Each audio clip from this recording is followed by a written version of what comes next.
Hello, this is Paangelini here, and I have Dr. Cherubini with us today.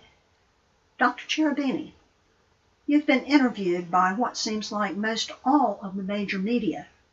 This includes 60 Minutes, Good Morning America with Joan London, the New York Times, the Miami Herald, the Associated Press, and the list just goes on and on. This was mostly 2 decades ago when you experienced the first of the COINTELPRO-type covert assaults upon you, the overt tactics that were used. But after that, you say that these tactics became covert. Are they still occurring? Yes, yes. Would you elaborate on that, please? Well, it never really ended. 20 years ago, I blew the whistle. And by the way, there is a war on whistleblowers. If you haven't heard, it's not a war with whistleblowers, it's a war on whistleblowers, because the whistleblowers are not at war with anyone, I think. I mean, we don't have the armaments, we don't have the skills, we are the softest of all possible targets you can imagine. The softest, like babies, like lambs. And yet, somebody, because we have spoken, used our freedom of speech rights, somebody has decided that whistleblowers need to be warred upon, whether they resist anything, whether they fight back or not. And we are being not just warred upon, we are being slaughtered.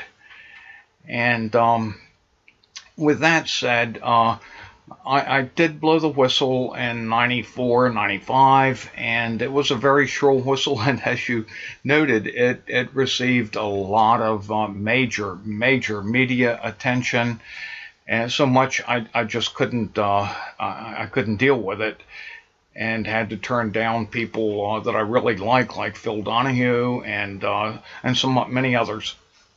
But that's when the overt began immediately. It was totally unbelievable, the amount of just nasty things that were happening. Everything from phone threats, and you couldn't use your phone. It was constant harassment with the phone. But worse than that was just so many things, I can't even begin to list them.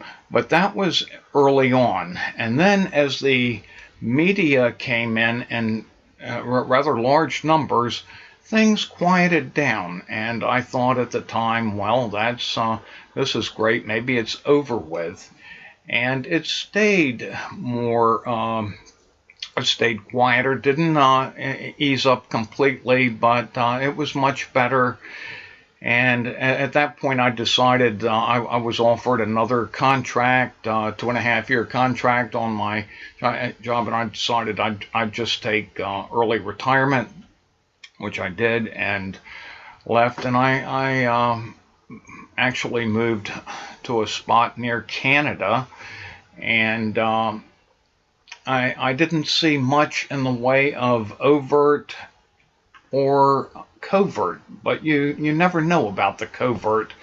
And in retrospect, it was going full the whole time, the whole duration for almost 20 years. It was extremely covert, using all of the, I think, the high-tech methods that of surveillance and the mind control that goes along with it, microwave, and of course the chemical barrage, the drug barrage. It was quite an ordeal. But to answer your question, yes, it never stopped. It has continued to this moment right here.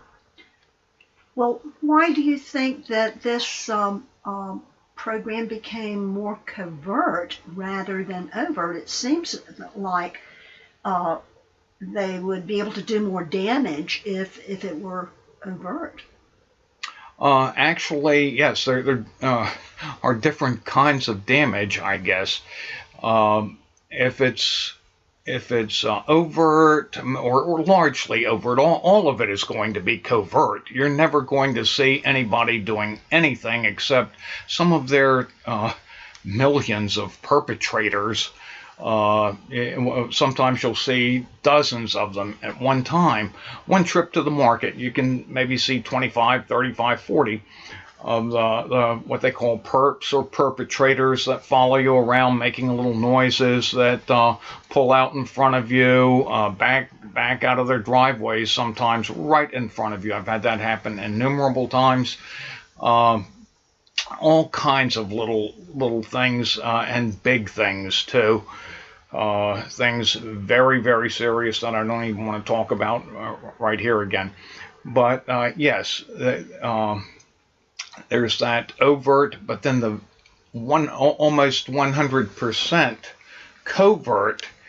I say 100%, but you know all along, not every day, but uh, several times a week, sometimes several times a day, you'll notice that there's something amiss here.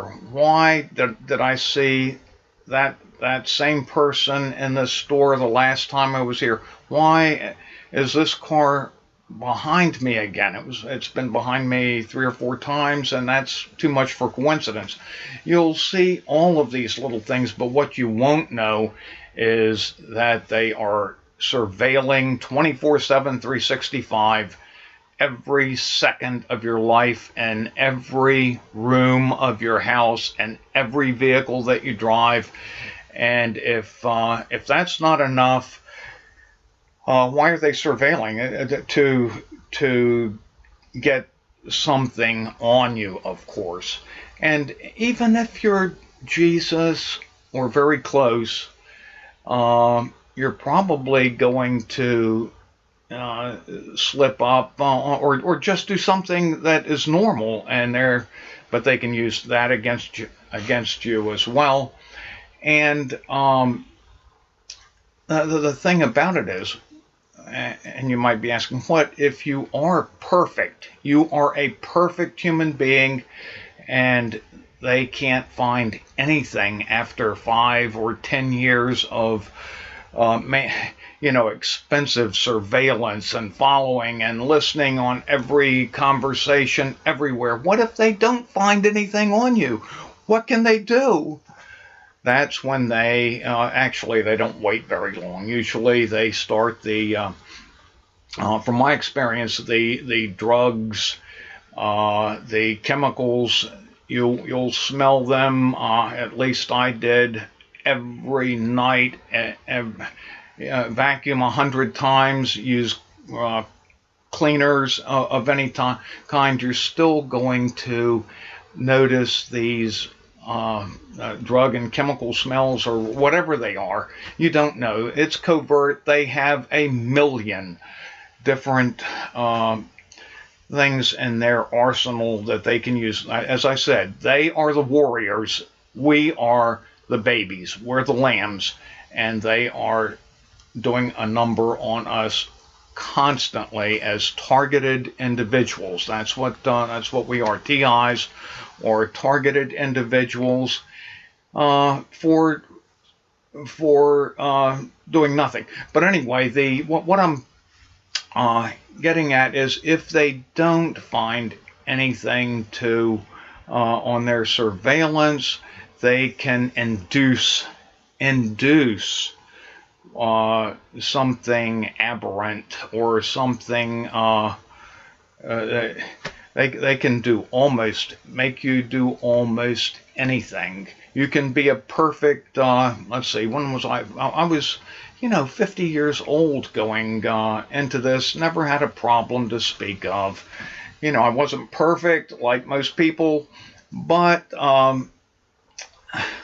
in the next 10 years, it was one one set of problems after another, and I'm sure, I have no doubt that this was induced by possibly the microwaves, possibly the chemicals and or drugs and or biologicals. I don't know, because I am not a covert. Nobody would know. In fact, I've been to so many people about just the chemical smells. It's unbelievable. I've spent days, entire days on the phone talking to different divisions of EPA and a number of different states, as well as the national number, CDC, and just innumerable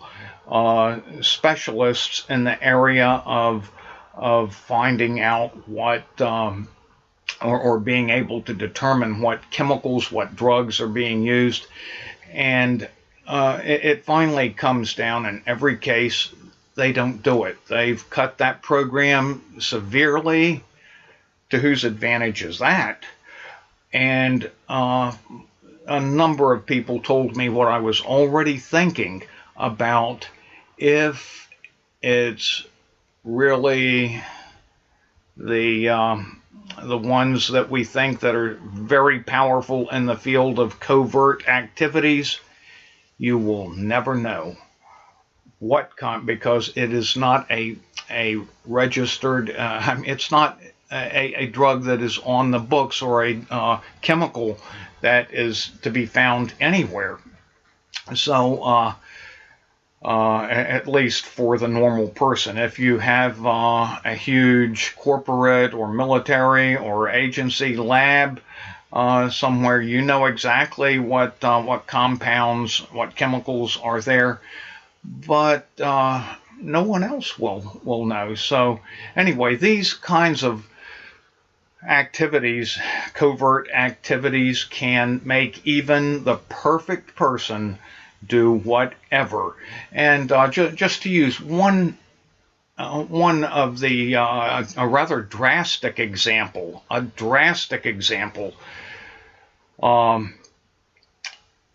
Dr. Barry Trower, and it was on a YouTube presentation that I saw this not too long ago, actually, and he stated that they can create, and he's an expert in this, by the way. He worked as a British agent.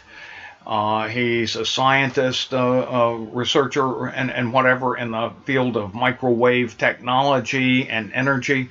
So he should know. But he was saying that it takes 3 days to program a Manchurian candidate. 3 days. I've heard of that kind of thing, and I thought it was probably years of programming somehow, or at least many months or something. 3 days?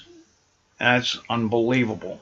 And anyway, they can do whatever, and as fast as they want to. They can program anybody and everyone. We do not know just how many people are out there that have no knowledge of the power of microwave mind control, electronics of any kind, scalar waves, whatever they might be. We have maybe millions that are being targeted that have no idea. If I can go, and I had reason to suspect early on, if I can go for 18 years and not suspect too much, not worry about it, just even though I could see a drastic change in my entire personality, and a change in my entire being, just underwent some transformation, you might say.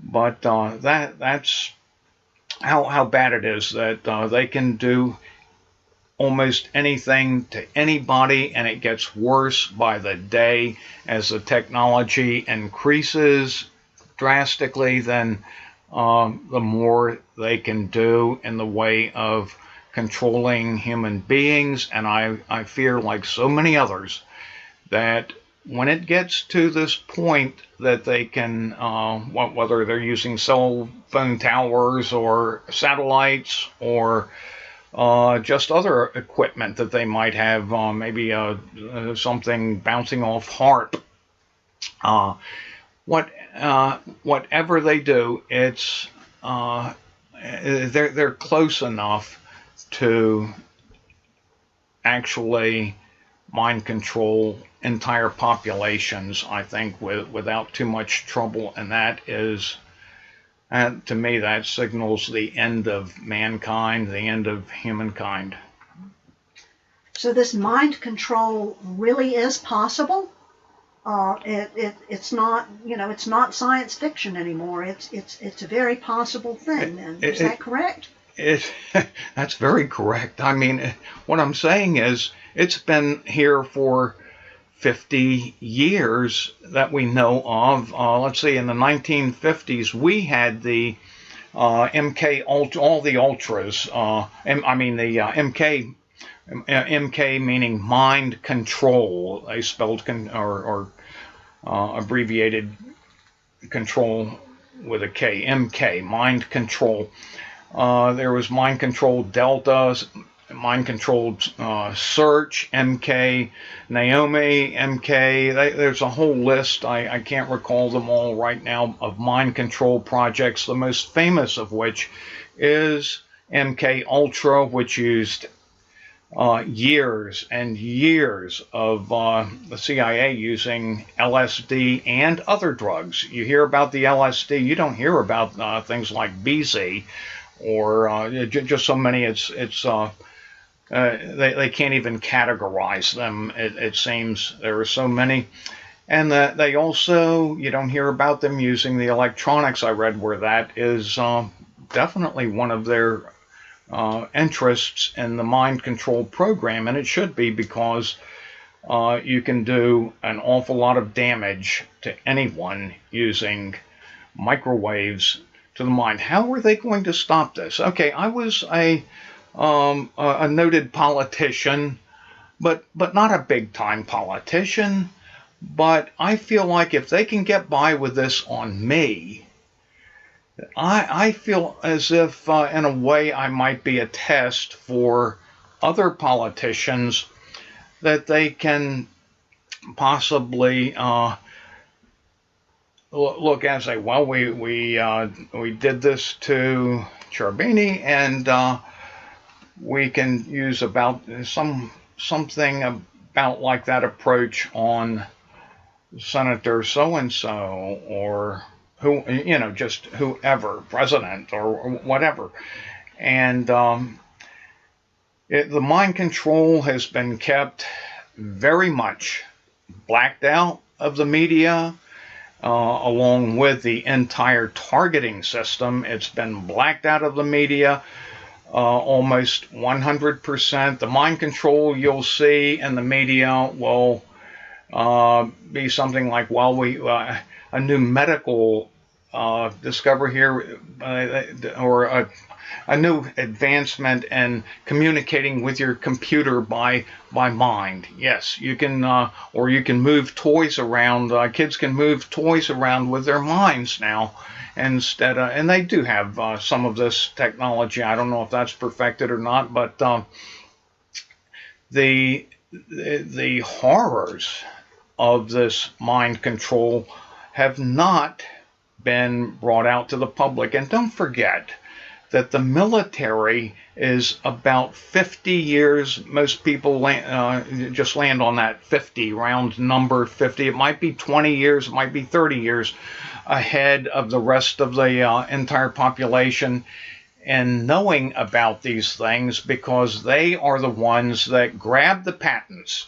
They, or even if it's unpatented, they will grab it and use it secretly, classified, and we have no idea. They may never. I say 50 years. It could be 20, or it could be 100, or never. that we know what they are doing. And we should, you talk about transparency. We are so opaque that we're all like blind sheep when you get right down to it. I had no idea about all this, and it was happening to me. Like I say, I should have been suspicious in a way, but you just you don't realize it. I've heard of a program called Paperclip. Are you aware of I that? should have mentioned that. That maybe got us started in the wrong direction right after World War II. Uh, we were the United States was sort of a leader in bringing the Nazis that were involved in war crimes to justice. And there were many that actually were hanged or executed for their parts in these horrible, horrible war crimes. You know about the Holocaust. I don't need to go into that. It is beyond horrible. Okay, so we're trying these people and having them executed on the one hand. But the military thinks, well, maybe there are some of these Nazi scientists, I hate to even use that word for people that do things like that, but there are all these scientists that can maybe tell us some things about biological warfare, chemical warfare, electronic warfare, and so on, drug warfare, because they've been using them on the the people in the concentration camps. And we brought over to America 1,600 that are known about. And by the way, that stayed classified for many years. Even President Harry Truman did not know about Operation Paperclip, supposedly. But anyway, they came over in droves, 1,600, and were evidently teaching American scientists how to me they're war criminals. If they're delving into matters like this, it's a criminal matter, not a science matter. But that's just my opinion.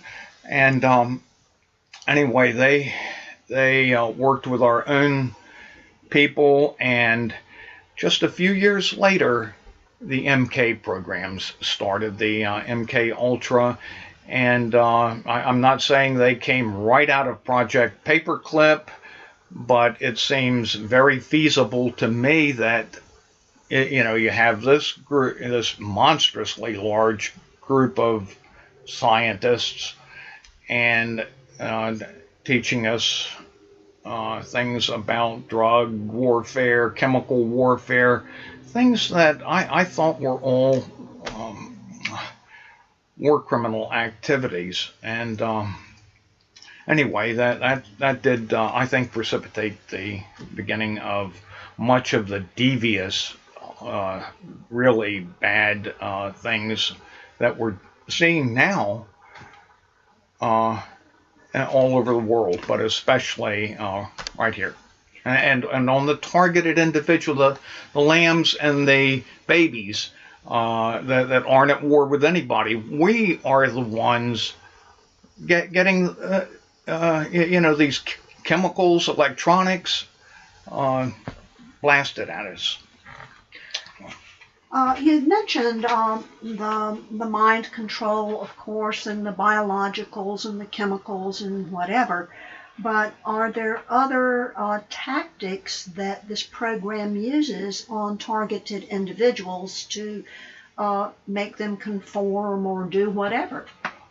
It, I all I can say is very much so. It is such a big, just the targeting program. They call it gang stalking or organized government stalking or all these different names. I like to call it a terror and torture program against America's own citizens.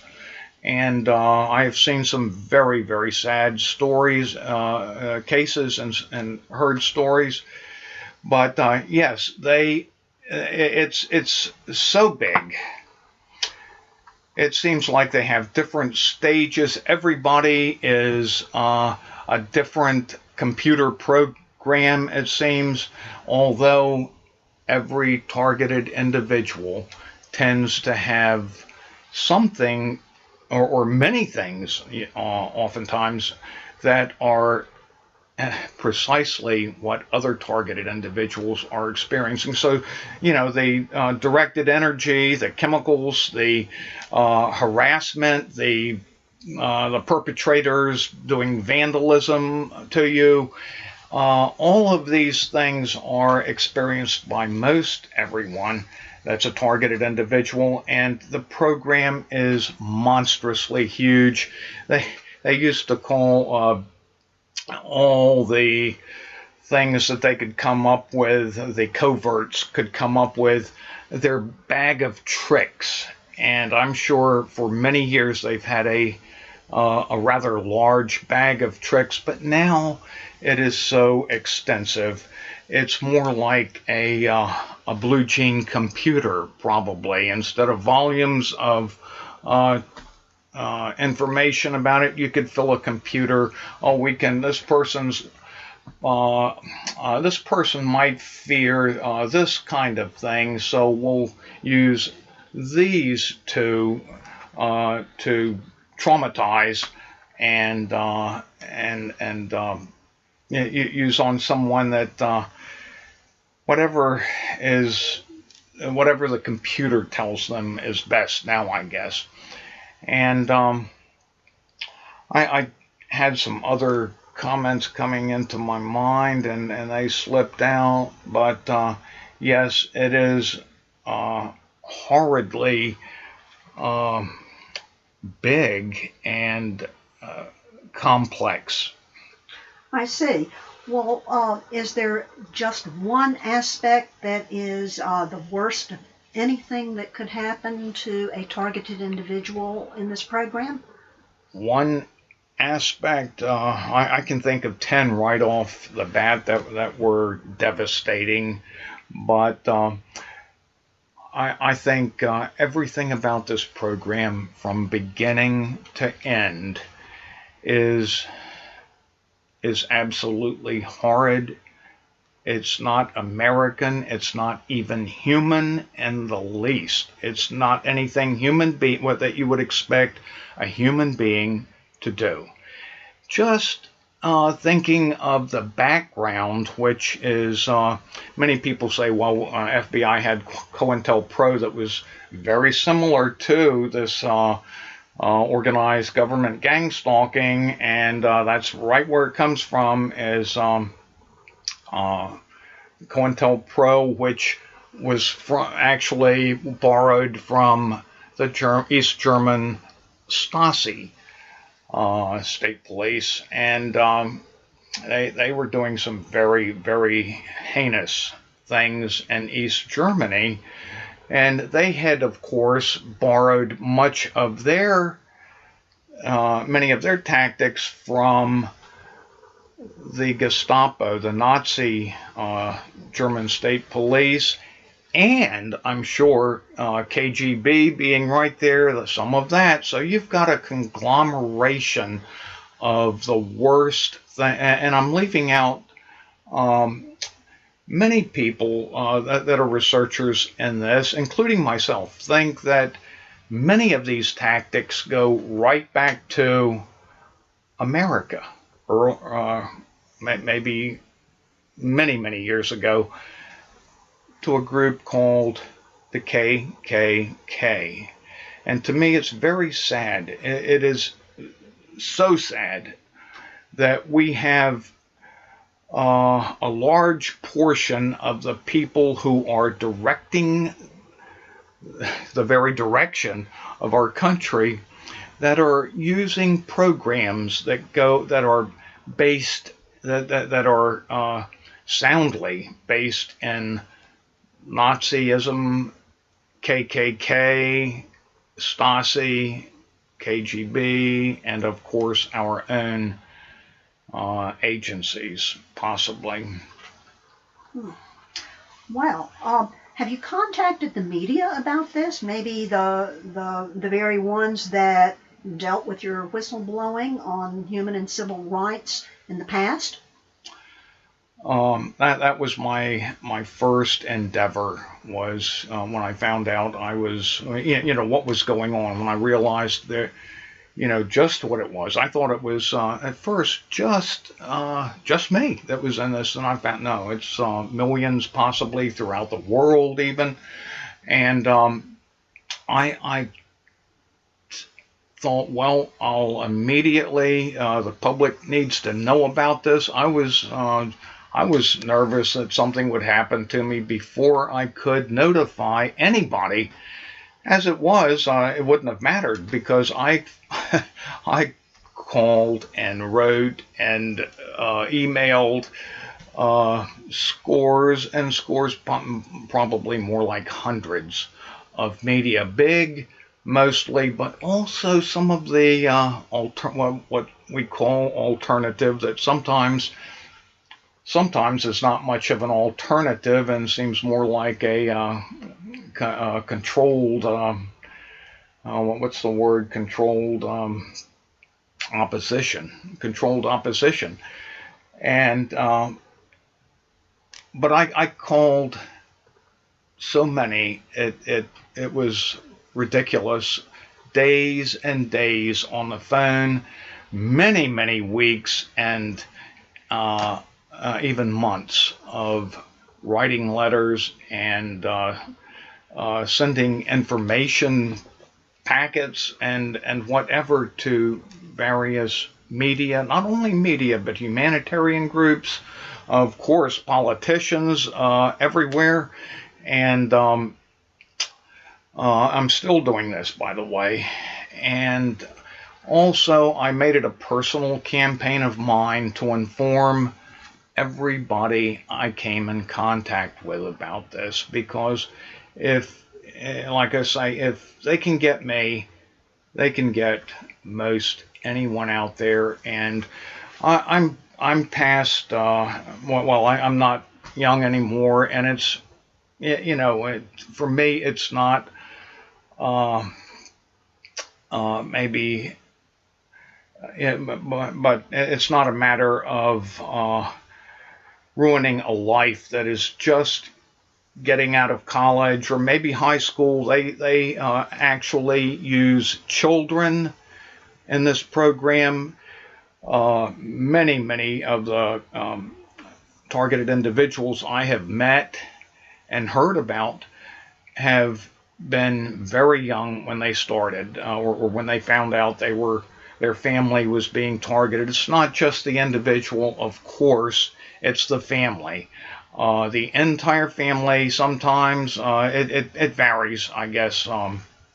But what I've done is have this personal campaign, and interestingly, the first I kind of kept up. I gave out cards about organized stalking and gang stalking, and gave these out and kept up. Well, yeah, I didn't have to keep up with how many I talked to, but I could judge. Some days it was 20 or 30, some days 4 or 5 or 2. But every day tried to inform someone. Nobody, absolutely no one, had heard of any of this. That's how great our media is. 5 corporations owning 90% of what we hear in the media. That's not the same media that I met. I was so proud of our media that was so balanced, so thorough, so concerned, and so investigative. They didn't take my word. They'd asked to come into my office, and I'd give them all the time that I had, sometimes spare time. And they didn't go back and write a story on that. They spent days, many times, in the community interviewing many times the ones I wished they wouldn't have to interview, because I knew they had sort of a political personal grudge about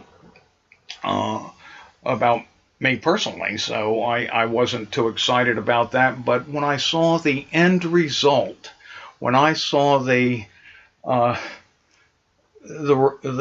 newspaper articles, the programs that came out of this, I could not have done better myself if I had or maybe I could fill in a few details that they had left out or something, but they did overall much better writing than I could have, and especially the TV programs were much. I couldn't begin to do that. Well, it sounds as if our current media has not done a real good job of investigating this issue, either the mind control or the plight of the targeted individual. What about the court system? Has it done anything that is positive for these victims of mind control, gang stalking, whatever?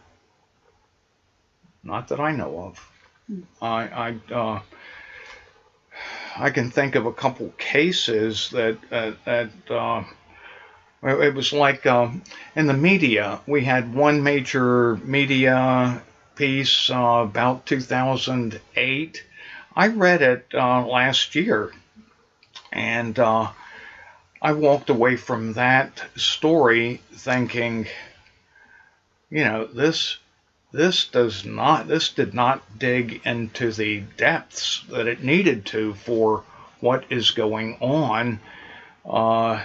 We had someone, a writer, that was maybe looking for absolute concrete proof of everything that the targeted individual was experiencing.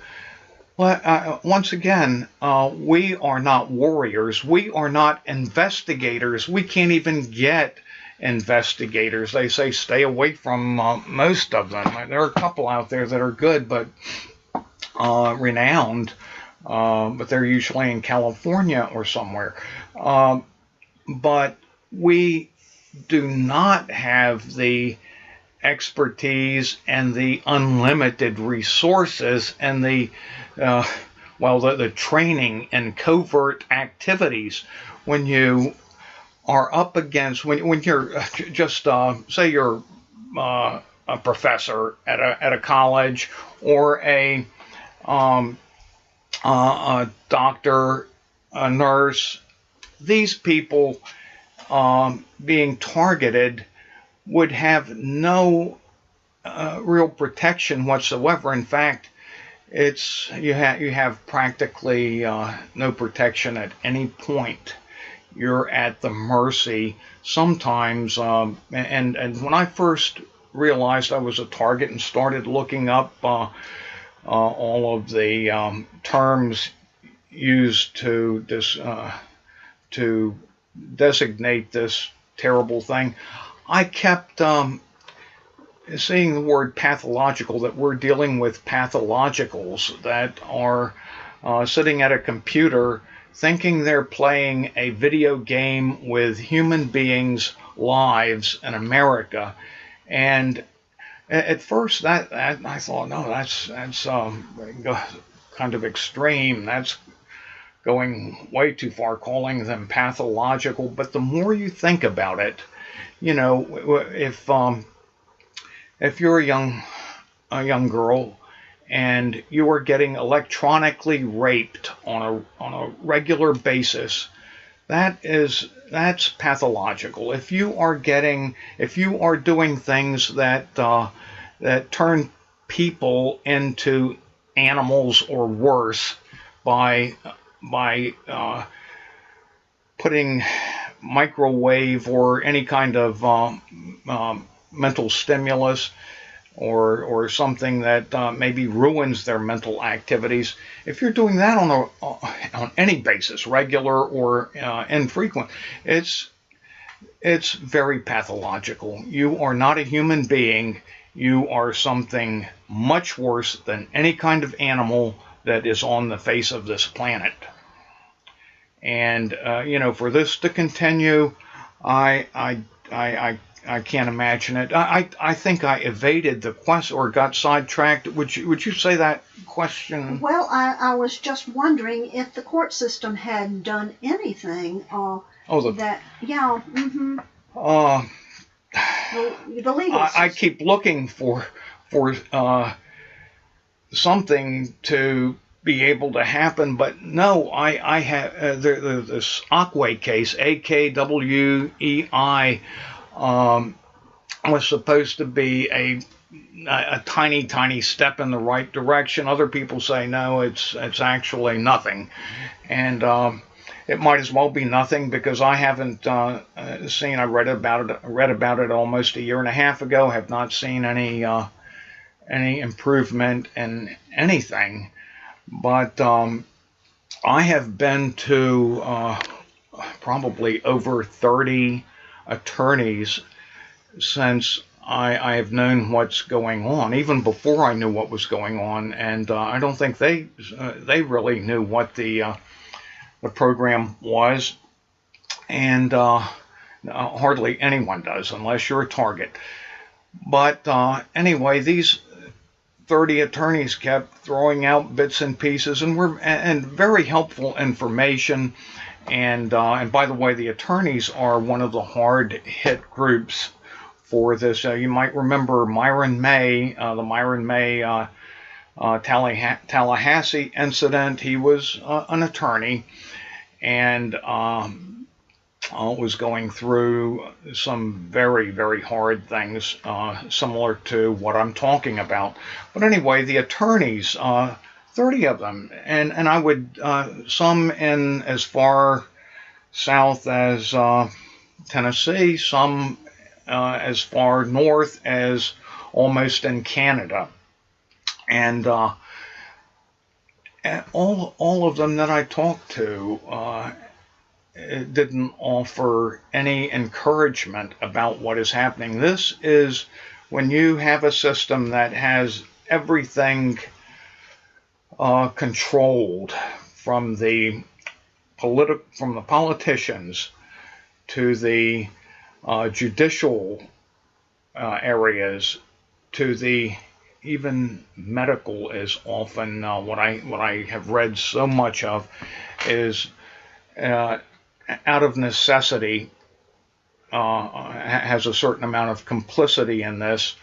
As I said, the attorneys are, I think, a little. They feel like this is very shaky ground. They know how bad it is, and yet they know what the power of the Patriot Act alone has done for freedom and for humanity, and for any kind of legal rights. So, every direction, it's tied up. It's in knots, as I see it.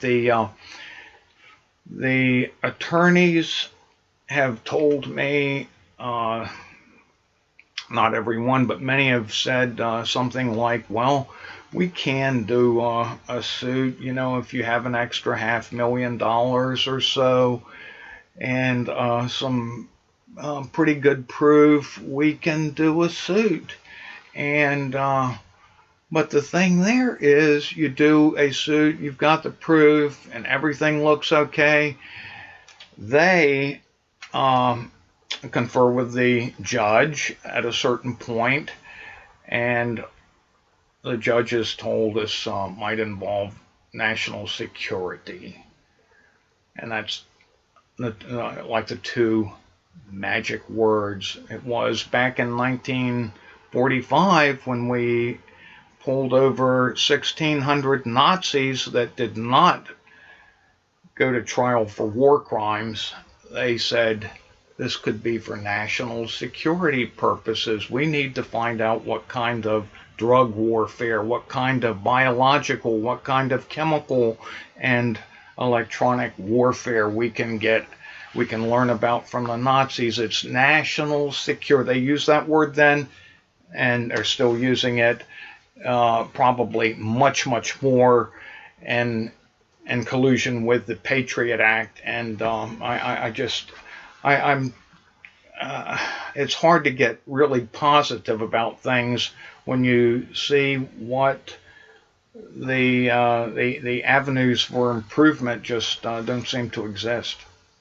It's amazing what atrocities can be perpetrated these days just in the name of national security, isn't it? Yes. Yes. Thank you, Dr. Cherubini. Well, thank you, and I appreciate your interest and concern.